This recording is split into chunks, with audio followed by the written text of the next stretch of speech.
Betul, mulai. Depan. Oh iya. Iya, Jadi kali suara ini aku ada nggak? aku mau wawancara ngasih beberapa pertanyaan buat Teh Nadine gitu. Yang pertama tuh, sejak kapan sih Teh Nadine itu mulai aktif di dunia per-MC-an gitu?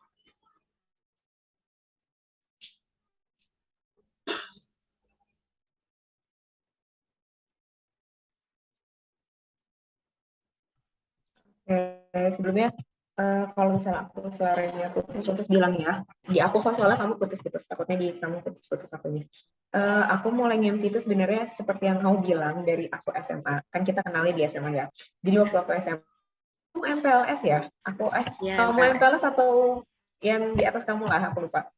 Waktu MPLS itu pertama kali aku jadi MC. Jadi ya betul. Jadi waktu itu aku karena waktu itu di acara terus bingung kan siapa MC-nya jadi aku. Jadi sekitar di tahun 2017 atau 18 aku lupa, sekitar tahun segitu itu mulai pertama kali MC. Cuman kalau untuk MC yang cukup besar itu dari tahun 2020 awal. 2020 awal itu sebelum pandemi aku pernah ada di tryout Gama Band gitu. Aku itu pertama kali aku MC di acara yang besar. Tryout akbar untuk dari keluarga besar mahasiswa Bandung Universitas Padjara yang ada di gitu. Udah banyak juga ya Teh pengalamannya. Emang sih aku juga dari SMA udah banyak ngeliat Teteh gitu. Terus sekarang juga Teteh udah di apa ya, perguruan tinggi juga masih aktif gitu. Kayak keren lah gitu ya bagi aku. Keren banget gitu. Terus apa Terima sih yang buat kasih. Teh Kamu Nadine juga itu keren. tertarik gitu di nge-MC? Kan kalau MC itu kan pasti banyak banget ya tantangannya. Sebenarnya kalau untuk ya aku betul sorry sorry.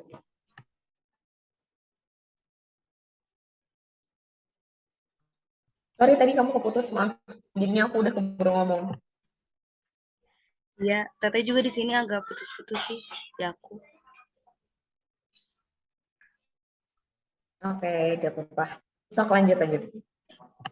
Iya, sebagaimana kita tahu kan kalau nge-MC itu kan kayak banyak tantangannya.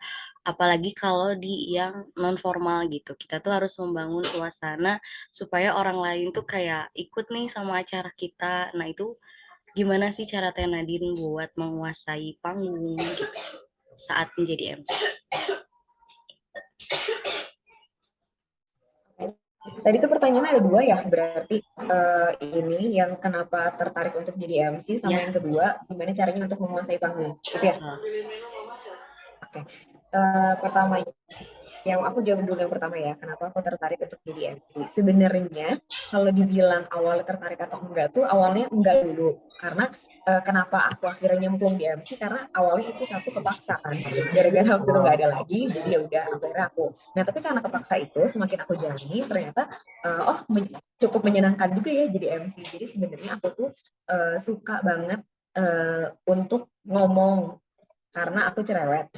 Nah, tapi kalau jadi MC kan itu agak malu ya kadang-kadang tuh sebenarnya. Aku tuh lebih sukanya di voice over. Jadi kayak aku tetap bersuara tapi aku di belakang, nggak ada muka akunya. Itu aku lebih suka voice over sebenarnya. Tapi kalau MC ya oke lah untuk mencoba gitu ya. Aku sukanya gara-gara aku merasa aku punya apa namanya? hmm, bisa untuk mengendalikan suatu acara, tapi sebenarnya kalau kamu kan tadi bilangnya susahnya di yang non formal. Justru kalau aku susahnya di formal. Kalau di non formal itu aku bisa lebih luas karena kan itu acaranya kayak bisa bercanda, dibawa bercanda dan lain sebagainya. Sementara kalau untuk yang formal itu aku lebih susah. Kalau yang formal itu harus menyiapkan skrip, menyiapkan segala macamnya gitu. Jadi agak butuh effort yang lebih juga kalau misalnya untuk acara formal gitu. Jadi kalau untuk apa namanya acara formal dan non formal, aku lebih memilih untuk acara non formal gitu.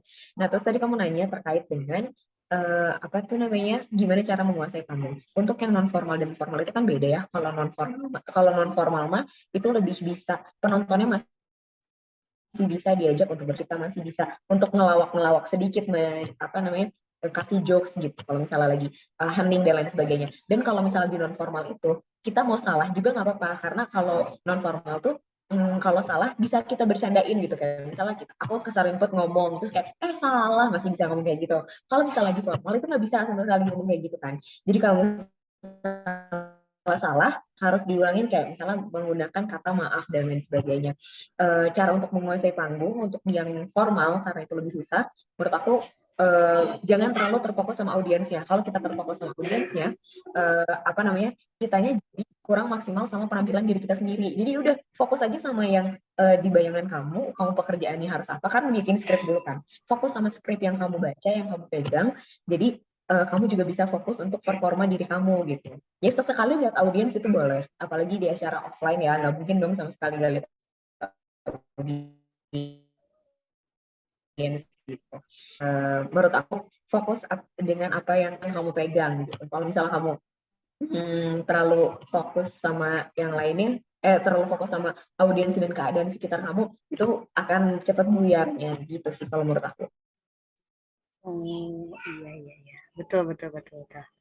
Jadi kata Teh Nadine tadi kayak kalau menurut Teh Nadine itu lebih gampang yang non formal gitu ya, karena kita lebih bisa misalnya kita melakukan kesalahan bisa di Luas. dibercandain lah luas gitu ya, lebih fleksibel gitu ke kitanya.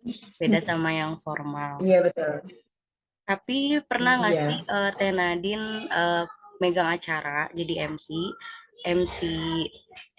formal, di situ Teh Nadine kayak ngelakuin kesalahan atau bisa jadi pengalaman gitu, pernah nggak sih Teh Nadine kayak gitu? Pernah waktu itu tuh aku salah nyebut juri kalau nggak salah. Jadi waktu itu tuh acara lomba nasional ada dari jurusan aku PPRF namanya Pajajaran Public Relations Fair. Waktu itu aku jadi MC-nya. Terus kan itu jurinya tuh ada banyak ya, ada 4. Dan aku tuh harus mempersilahkan jurinya satu-satu untuk ngomong. Jadi kayak si juri ini tuh udah aku persilahkan untuk ngomong di yang pertama. Tapi Oh pas di iya. yang ketiga kalau nggak salah, aku ngomong si juri itu lagi. Terus jurinya kayak, oh iya saya udah, terus kayak, oh iya mohon maaf. Gitu. Jadi harus tenang, jangan malu. Jadi jangan kelihatan kayak gelagapan gitu loh. Kayak, ah gimana ini. Jadi kayak gitu. Kayak, ya udah kan kesalahan itu normal ya. Oh iya kalau misalnya jadi MC, pikirnya kalau ngelakuin salah ya udah nggak apa-apa. Kesalahan itu normal. Kamu nggak akan bisa untuk memberikan penampilan kamu yang 100% sempurna nggak akan bisa. Jadi kalau misalnya ada salah ya udah santai aja. Yang penting minta maaf dan kalau misalnya kamu merasa kesalahannya terlalu banyak, itu kamu bisa minta maaf sama si penyelenggara acaranya atau misalnya lawan bicara yang kamu omongin itu di setelah acaranya beres gitu. Kamu minta maaf secara personal gitu sih kalau menurut aku. Iya iya iya.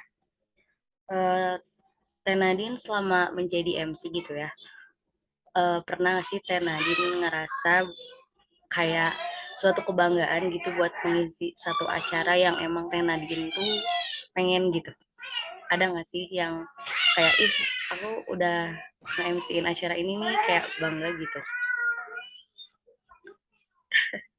acara Ya, apa tuh yang kalau itu, boleh yang tahu? tadi aku salah itu, yang pajajaran. Oh.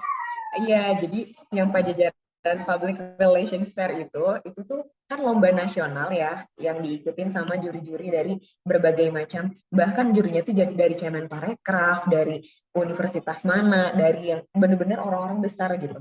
Jadi itu tuh suatu kebanggaan untuk aku tersendiri kayak, wah bisa nih dipercaya untuk jadi MC di acara lomba nasional gitu. Walaupun itu acaranya secara online, waktu itu kan 2021 masih pandemi. Tapi timbul rasa bangga aku di situ. Kalau misalnya satu lagi ada namanya UTU Unpad Awards, itu tuh benar-benar malam anugerah penghargaan untuk seluruh sivitas akademika Unpad. Jadi kayak untuk UKM, untuk mahasiswa secara personal gitu. Nah itu tuh acara besarnya Unpad. Terus aku kemarin dipercaya untuk jadi MC gitu. Acaranya hybrid. Jadi itu tuh setelah aku 1 tahun tuh 2 tahun kan dari 2020 sampai 2021 1 tahun sorry dari 2020 sampai 2021 itu kan pandemi. Aku semua acaranya banyakannya online. Nah terus sekalinya aku dikasih offline yaitu acara Unpad Awards jadi kayak bangga iya tapi deg-degan pol juga iya gitu. Jadi kayak campur-campur rasanya. Oh iya iya. Tapi apapun hal itu gitu dari kesalahan kita jadi belajar ya Teh. Gimana gitu caranya untuk menjadi yang lebih baik, bukannya jadi kapok ya, malah oh ya berarti adalah gitu Ya betul. satu hal yang bisa dijadiin pengalaman buat kita Hmm. nge-MC yang baik itu seperti apa.